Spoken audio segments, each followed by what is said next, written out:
Ukraine விஷயத்தில் ரஷ்ய அதிபர் விளாடிமிர் புட்டின் உண்மையிலேயே அமைதி உடன்பாட்டை விரும்புகிறாரா என அமெரிக்க அதிபர் டொனால்ட் ட்ரம்ப் கேள்வி எழுப்பியுள்ளார். கடந்த சில நாட்களாகவே அப்பாவி பொதுமக்கள் வசிக்கும் இடங்களில் ஏவுகணை தாக்குதல் நடத்தப்படுகிறது. இதனால் மக்கள் கொத்து கொத்தாக கொல்லப்படுகின்றனர். இதிலிருந்து போரை நிறுத்தும் எண்ணம் புட்டினுக்கு இல்லை என்றே தமக்கு தோன்றுவதாக ட்ரம்ப் கூறினார். இது இப்படியே போனால் புட்டினை அமெரிக்கா வேறு வழியாக கையாள வேண்டியிருக்கும்.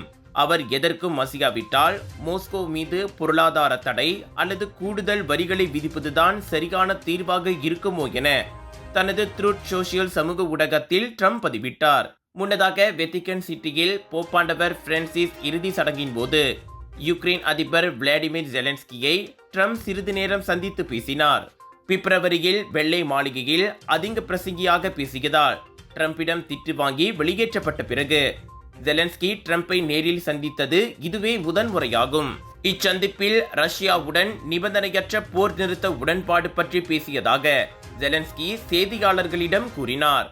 ரோமில் இருந்து வாஷிங்டன் திரும்பிய கையோடு புட்டின் குறித்து ட்ரம்ப் பேசியுள்ளார். ஏற்கனவே சீனாவுடன் வரிப்போரில் ஈடுபட்டுள்ள அமெரிக்கா இந்த யுக்ரைன் விவகாரத்தை பயன்படுத்தி தனது பரம வைரியான ரஷ்யா மீது அடுத்த வரிகளை திணிக்க திட்டமிடுவதாக பேசப்படுகிறது. விலையோ மலிவு, செலவோ குறைவு, தரமோ உயர்வு, மனமோ நிறைவு. மக்களின் தேர்வு என்ரிகோஸ் முழு ஆடை சத்துள்ள பால்மாவு.